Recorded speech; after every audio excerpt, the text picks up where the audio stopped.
Hello and welcome to Outside Views, the channel where we explore the policies, challenges and ambitions of the European Union. Today we're delving into one of the most exciting yet complex topics of our time, that's artificial intelligence or AI. Specifically, we're examining how the EU approaches AI, focusing on ethical considerations and regulation.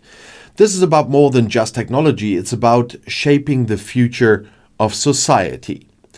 AI has the potential to revolutionize nearly every aspect of our lives, from healthcare to transportation, from climate change solutions to economic innovation. The possibilities seem limitless. But as with any powerful tool, AI comes with significant risks and challenges.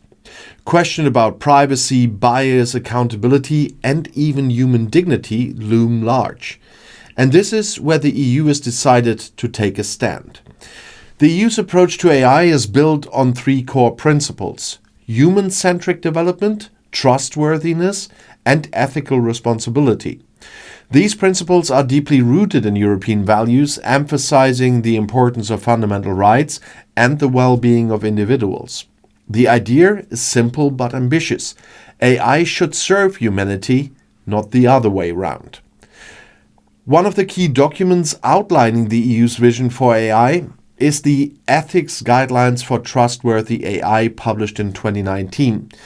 This framework was developed by a high-level expert group on AI and highlights 7 key requirements for trustworthy AI.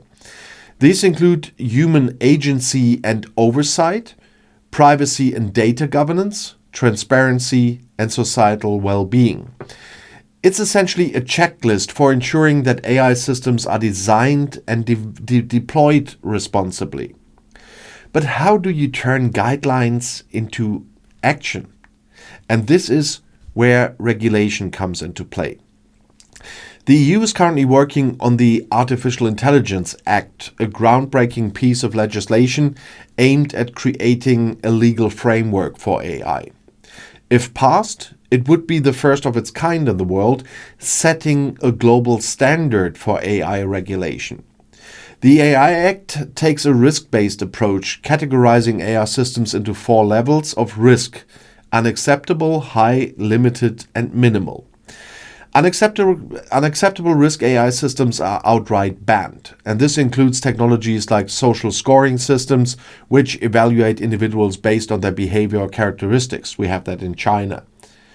Yes, think like dystopian sci-fi like Black Mirror or stuff like that.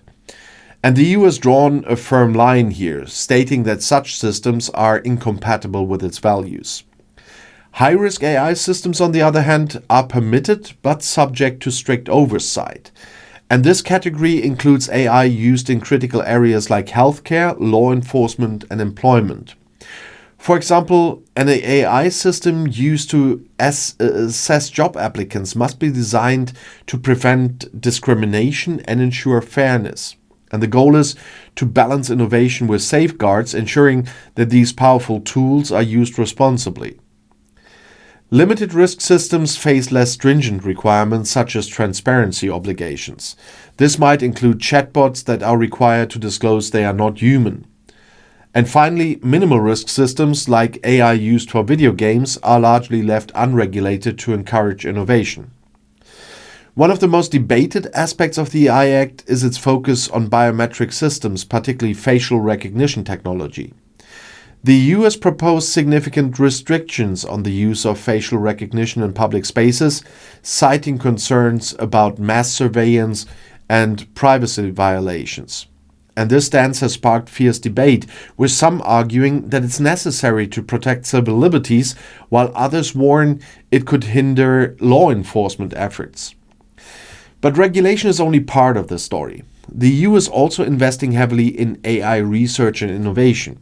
Through initiatives like Horizon Europe and the Digital Europe program, the EU aims to foster a competitive AI ecosystem that aligns with its ethical standards. The goal is not just to regulate AI, but to lead in its development, ensuring that European values are embedded in the technology from the ground up. Of course, the EU's approach is not without its challenges. Some critics argue that the regulatory framework could stifle innovation, particularly for smaller companies and startups that may struggle to meet compliance costs. And others warn that overly stringent rules could put Europe at a competitive disadvantage compared to regions like the United States and China, where AI development is less regulated. And then there's the question of enforcement. Even the most well-designed laws are only as effective as their implementation. Ensuring compliance across 27 member states, each with its own legal and cultural context, is no small feat. And let's not forget the rapid pace of technological change. AI is evolving so quickly that regulatory framework risks becoming outdated before they even are implemented. And despite these challenges, the EU remains committed to its vision of ethical AI. In many ways, its approach reflects a broader debate about the role of technology in society. Should we prioritize innovation at all cost, or should we take a more cautious, values-driven approach? The EU has chosen the latter, positioning itself as a global leader in ethical AI governance. What's clear is that the EU's approach to AI is about more than just technology. It's about shaping the kind of society we want to live in. It's about ensuring that AI is a force for good, enhancing human dignity and societal well-being while mitigating risks.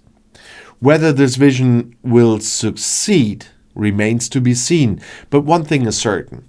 The EU's efforts will have a profound impact on the future of AI, both within Europe and beyond. So, what do you think? Is the EU striking the right balance between innovation and regulation, or is it being too cautious? And how do you think its approach will influence global AI governance? Let me know your thoughts in the comments below the video. And don't forget to like, subscribe, and hit the bell for more in-depth analyses of EU policies and their implications. Thank you for watching Outside Views EU again, and I'll see you in the next video. One of them is right here in the end screen.